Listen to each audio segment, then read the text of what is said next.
Hey everyone, welcome to my channel, Books, Guys, or Purrs. My name's Leslie, and you know what? I'm so excited because for once I finished a TBR project this year, and we're in September, and it's the summer TBR. So this is going to be my summer book wrap up. I'm trying to think where to start. It was actually a great season of some really great reading. So for my summer TBR, I did add two books as kind of like a soft TBR versus hard TBR, the ones I'm going to absolutely read. And I just didn't get to those two books. The two books were Blood at the Root, which is a YA magic type book. I am going to read it. I really don't think it's going to happen this year. If it happens this year, it's going to be a magic in itself that makes it happen. The other book is Something Kindred. I decided not to read that. I probably could have squeezed it in, but I have a project I'm working on next year, and it would be perfect for that project. And it's going to be like for February and January. So I'm going to wait off on those two. So for my hard TBR, I have So Let Them Burn. There's Always This Year. I just finished this. Promise Boys and Womb City. I'm going to go ahead and keep this really short because for every single one of these books, I made a short book review. I decided to skip the spoiler reviews just for the summer so that I could cram more reading in. And that was pretty effective. That worked out. Let me see. I feel like I have more to say about Womb City than with my short book review, so I'll start there. Womb City, a lot of these were actually my anticipated reads. Yeah, every single one except for Promise Boys was just one I picked up. But majority of these were anticipated reads. Womb City was one of them. Sista Sci-Fi had the author on, and they were talking about the book, and the cover itself really took my breath away. This is just so cool. It definitely feels like a quintessential like sci-fi type cover.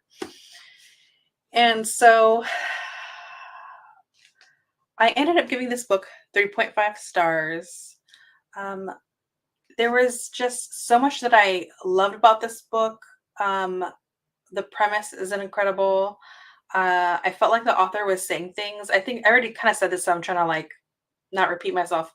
But I was hybrid reading this and then listening in my car. And there are times when I was listening to this and the author, like has a character say something, or it just felt like I was glad that someone has said what they said and put it in writing and it'll always exist. Just like the frustrations of being a woman in a patriarchal society. So I loved all those conversations. And I had some time to think about what wasn't working here. Because in my short book review, I did mention that the author does like some info dumping instead of weaving in the world building into the story in a way. Um, and I've come to the conclusion that I'm under the impression the author doesn't really like trust the reader. That's all I could think of. And that thought really came to me. Also, I had done a buddy read of a completely different book, and I was talking to Nkechi from City Girl Writer, and they happened to say that this author has written a short story collection before. And so I'm trying to think about the nuance of that. I'm thinking maybe also this author is used to writing in short story form. So when they went full length, there's this like what do you call it? Uh, Not feeling sure about how much to world build and how much to pull away. That's what I'm thinking. But I definitely want to read their short story collection now. I have a feeling if I read the short story collection, I'll like it more than this. And I would say that if you are someone that's like sci-fi genre is your thing, you may like this more than I did because that was legitimately like my uh, major sticking point was how the world building was handled.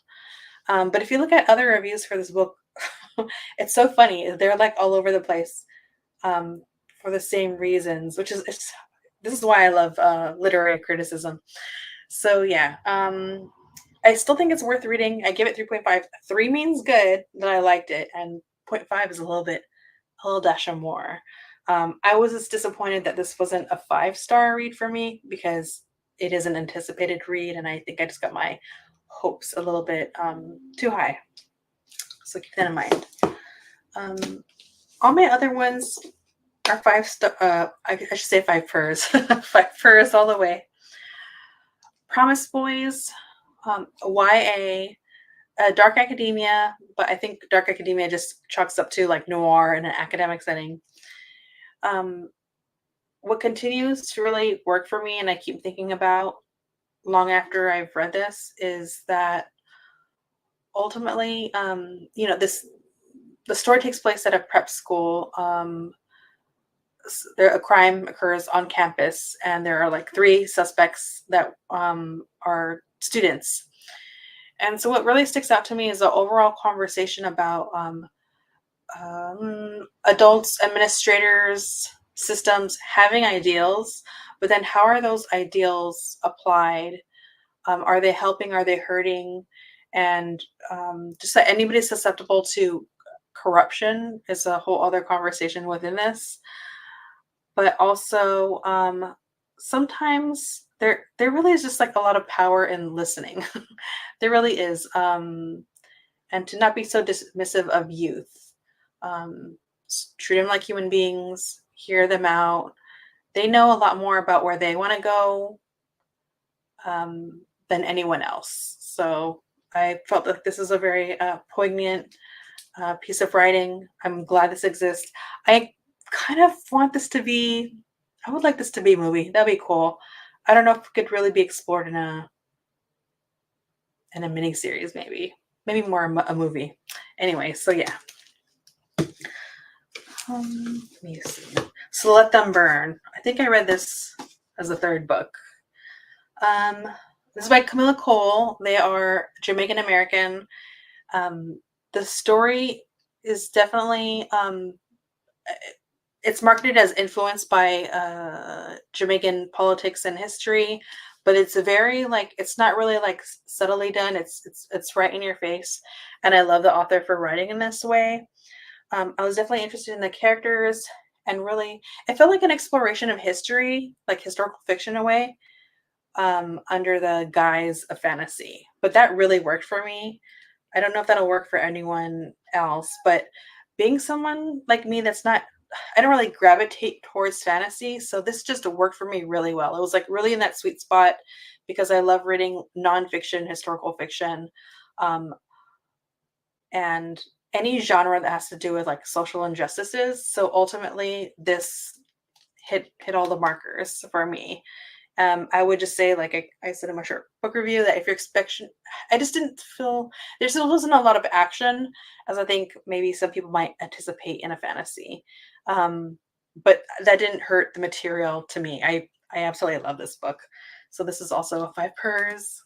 And lastly, which I just recently reviewed, is There's Always a Seer on Basketball and Ascension.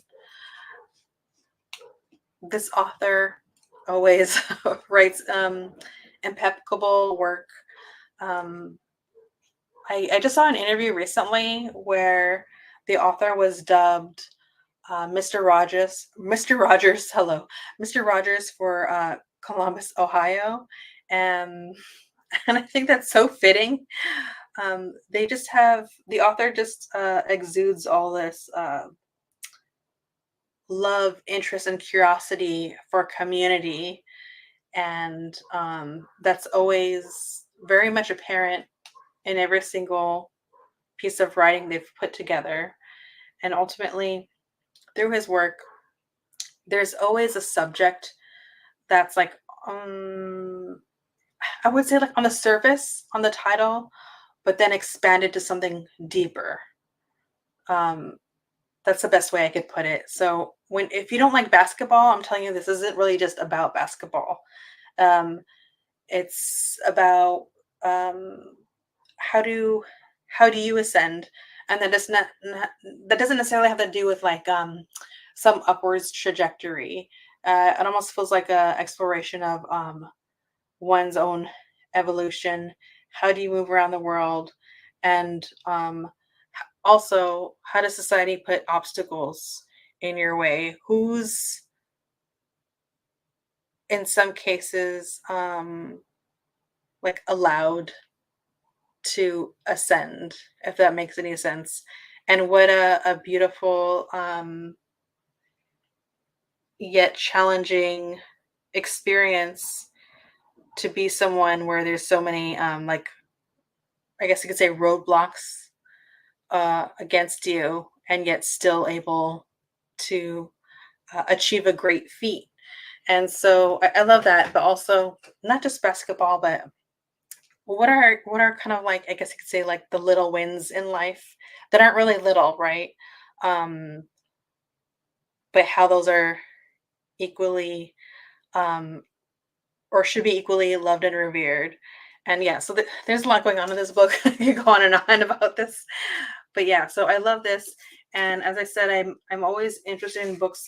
It doesn't matter what the genre is, as long as there's some sort of conversation about social injustices. So for Camilla Coles, it's talking about the history of what occurred, the colonization that occurred in Jamaica. For Promise Boys, it's how do I say this? It's actually like a repression and a policing of one's own community, and a dehumanizing of a group because they are youth or they are considered part of the marginalized community. So no one's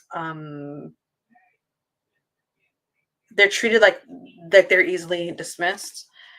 And for Womb City, there's a discussion about women being marginalized, their bodies, how their bodies are policed, and navigating a patriarchal society as well. But again, heavy conversation on the policing that I'm really glad um, is written, and I feel like a way that only sci-fi could really um, provide a platform to talk about. So that was really good. And then also for There's Always This Year, I would say it is about, like I said, ascension and how are people held down, um, and how do you actually, there's a pretty defined conversation about like who's the enemy, who's friend, who's foe. Um, and it's very deep. So um, I still think every single one of those books is worth reading. Thank you if you stuck around for my rambling. If it's your first time here, thank you for being here. I hope you stick around. Please subscribe. If you're returning, thank you so much for your support. I can't believe anybody listens to anything that I ramble about. Um, and so, yeah, please like and let me know if you've read any of these books, what you thought about them, if anything in particular stuck out to you. If you've had a chance to read Hanif Abdurraqib's book, I want to hear what you have to say, because I love I'm telling you right now, he's my favorite at the top writer. Usually I would say one of the favorites. No, he's like the favorite writer. But yeah. If you're not sure what to say or don't know what kind of comment to leave, go ahead and leave me like a sun emoji. All right, everyone, I'll see you in the chat.